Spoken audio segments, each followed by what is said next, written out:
Welcome back. Now that we have a destructible mesh, we'd like to be able to break it in other ways than simply dropping it. Now, this is nice if we can push it off of a ledge and see it break when it hits the ground. That's perfect. But what if we want to swing a sword and hit it? Well, in this video, we're going to learn how to break it using field systems. We're first going to make a blueprint that will break this mesh, just to see how we can break this with the use of forces. So I'm going to set this on the ground again, holding the End key with the object selected, and we'll go into our blueprints folder here. And I'll simply make a new folder here, and I'm going to call this Field System. And here in Field System, I'll right-click and make a new blueprint class, and I'm going to search for Field System Actor. And here it is. I'll select it and call this BP_Field System. Now, in our Field System Actor, we're going to open this up and notice that this is just an actor that contains a field system component. Now, field system components are components capable of generating fields that affect the physics of our game. If we go to the event graph, we can drag this component in and drag off of it and call functions on it. Now, what I'm interested in is adding a physics field. And we could do this in Begin Play. I'm going to drag off of this, and the function I'm looking for is add transient field. If we select that, we have this blueprint function. Now, this Boolean enable field is basically what's going to make this function actually work. It's not going to enable any fields without this Boolean checked, so make sure that's checked. And the physics type here is an enum that has lots of different enum constants. We can add different types of physics fields. For example, we can have an external strain. If we choose external strain, then this is basically going to create some external forces that may perhaps be enough to break a destructible mesh. So I'd like to do this in Begin Play, but if we want to create an external strain, we need some more data. It needs to know where the strain should be, how much force it should apply, and so on. So I'm going to delete these two nodes we're not using and hover over Field Node. It says Field Node Base Object Reference Base Evaluation Node for the field network. So this is an object type that contains data that this add transient field function is going to need.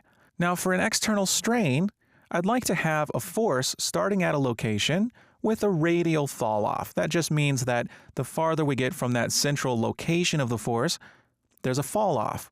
The force will be less and less intense as the distance increases from that central force location. And to get a radial fall off, I can add a radial fall off component. Let's click plus add and search for radial fall off. And here we see radial fall off, and hovering over it, it says sphere scalar field that will be defined only within a sphere. Let's select that, and we can click and drag it into our event graph. So this component allows us to configure some radial fall off settings. We can drag off of this, and we can call a function called setRadialFallOff. Let's go ahead and get that node. And here we have some parameters. Now, the field magnitude is the magnitude of the sphere fall off field. This is how much force we're going to apply. And the value we put in here is going to be the maximum amount, the amount at the center of this invisible sphere. Now, destructible meshes have a pretty high damage threshold, and in fact, we can see that if we go into our Destructibles folder. Here's our geometry collection we created. If we open it, here's a damage threshold with 3 array elements. Now, that's of course because we have multiple levels of breakage, and you can experiment by changing these values, but I'm going to leave them as is and simply choose some numbers for the radial fall off for my transient field that I'm going to create. I'm going to start off with a very large value. We'll go with 1,000,000, so I'm going to add 6 zeros. Now we have a min range and a max range, and these pop-ups just say that the initial function value between 0 and 1 will be scaled between min range and max range before being multiplied by magnitude. So we have a value between 1 and 0 in a range here, and that's going to be multiplied by the magnitude, and that's going to give us a value for the radial fall off. And if you don't want a range between 0 and 1, say you want this radial fall off to be pretty large every time, you can increase that min range to say 0.8. Now the sphere radius is important here. This is going to determine how close an object should be to receive any force, and I'm going to set that sphere radius to 200 for now, not 2000, 200. And the center position is going to be the center of that radial fall off. I can use the actor location of our field system actor. So I'm going to right click, get actor location, and simply hook that straight in. And the fall off type lets us choose whether the fall off is linear, inversely proportional. In other words, the amount of force will be 1 divided by the distance, whereas linear is the fall off is simply proportional to the distance. It gets lower and lower in a constant manner. Squared is where the fall off will be proportional to the square of the distance. Logarithmic is another type of fall off function. It's sort of the inverse of exponential growth. So it'll fall off smoothly but very quickly. I'm going to leave it at none. And for the return value, I'm going to stick that into field node. Now we have a radial fall off for this external strain transient field. Now this is going to create a strain, and we can drag one of these field system actors into the world next to our breakable object. I'm going to click browse to the asset in my folder structure here, so I have that open, and drag one of these in just here next to our breakable object. And I'm going to get it nice and close and lift it up right about there. Now if we press play, we see that we get that breakage because that force is enough to shatter our object. So we see that the object breaks as long as that field system actor is close. Now if we move it outside that radius, we won't get as much force, if any. So pressing play, I see that the object doesn't actually break. It has to be nice and close in order to impart those forces onto our destructible mesh. Now this is great, but the mesh kind of just crumbles and falls to the ground. So that's a little boring. I'd like the pieces to all fly in one direction, because if we grab a sword and we swing it, we don't want it to just crumble. We want to knock those pieces back. And to do that, we can add another transient field to give these pieces a bit more velocity. So I'm going to take my field system component and once again call add transient field. And hook that up and enable the field here. And for the physics type, I'm going to change this one, and we can choose linear force. So once we've added the external strain and shattered the object, linear force can allow us to give those pieces some force so they fly back. And just like we had a radial fall off, the linear force, which requires a vector for the force, can take in some field node data associated with not a radial fall off, but a radial vector. So we can click add and search for radial vector. And we'll get a radial vector component and drag one in. And just like we did with set radial fall off, we can configure some radial vector settings with set radial vector. And this one's a little bit more simple. It basically has a center position and a magnitude. Now, the center position can simply be get actor location, so the location of this actor, and the field magnitude also kind of has to be pretty high as the mass of the object is taken into account. So I'm going to stick a really big value in here, 15 million. So 15 with 6 zeros. And stick that return value straight into the field node data. Let's see how that looks. I'm going to compile and hit play here. And 15 million is quite a lot.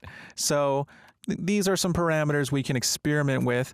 If I remove one of those zeros and press play, then we see that it's a little bit more manageable. It's probably the amount of force that you would see from a very strong person swinging that sword. Now notice as soon as we added that, now our character's scarf is stiff. So why is that happening? Now, the reason this cloth is now rigid is because our field system is affecting the cloth as well.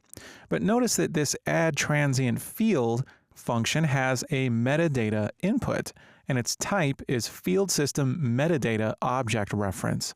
Now we can add a field system metadata component. Let's go ahead and do that. We'll click Add and type metadata, and we'll add a metadata filter. And by default, it's called Field System Metadata Filter. We can leave it at that name. And in the Details panel, under Field, we have State Type, Object Type, and Position Type. Now, position type can be center of mass or pivot point.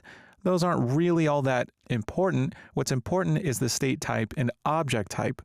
So we can use this component as a filter, choosing a state type and object type to filter this function call so that it only affects those components in the world that have the object type and state type that we choose. So we can leave the state type at dynamic, but the object type can be either rigid, cloth, destruction, or character. Now we're interested in only affecting destructible objects, so we can select destruction here. And if we drag in our field system metadata filter and hook it into the metadata input, then when we press play, we'll see that our scarf is unaffected. Now this is great, we have our cloth simulation back, but what happened to all of that force? If I press play, it kind of just falls to the ground, and if you're really attentive, you can see a tiny little piece fly off into the distance, at least on my simulation. But we used to have more force acting on the entire pot. If I disconnect metadata and press play, the whole pot kind of flies to the side. I'm going to connect that back. Now, why is that happening? Well, if I select the pot and go to the Details panel with the actual actor itself selected, I can scroll down until I find a setting under Clustering, this little checkbox, Enable Clustering. So we have clustering, which causes those pieces to cluster together, but if I uncheck that and press play, whoa, look at that. The whole thing just blows up. So where we had some forces keeping things clustered before, we now no longer have that. As soon as it breaks, all bets are off, and we have pieces of pot all over the place, and that's amazing. In fact, we may even be able to decrease our force magnitude a little bit, and even our external strain. We could probably remove a 0 from that one and press play. And yeah, now we can dial this back a little bit because the clustering is actually going to combat those forces. So, removing some of the zeros there in the force field magnitude, we can have a little bit less of a dramatic break. So I'll do that with our set radial vector as well. And you can see the different parameters that we can change to get different looking fractures on our mesh. All right, this is looking great. Now, before we wrap up, I'm going to show you what happens now if we pull up the content drawer and click Save All. All of a sudden, we might be asked if we want to save our test map, which is what we've been using, but we also have some auto-generated maps. Now, you may see one or multiple depending on how many of these geometry collections you experimented with dragging into the world, as some maps were generated automatically. Now we can uncheck those auto-generated maps and save selected. Now we can close the editor, and these maps still exist. It's asking us for content to save. It's in temp autosaves, game maps, test map auto 1, 2, and 3. Let's go to our maps folder under content, and what's happening here? We don't see any maps there. Well, we get test maps generated when we create these destructible meshes.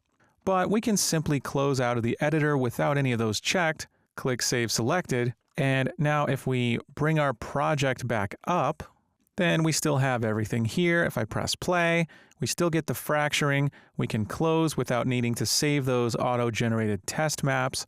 So that's going to happen if we create some chaos destructibles. We'll get those test maps. It's wanting to know if you'd like to save that test map, but really, there's no need. We have our destructible, and we're going to now use it as a breakable pot.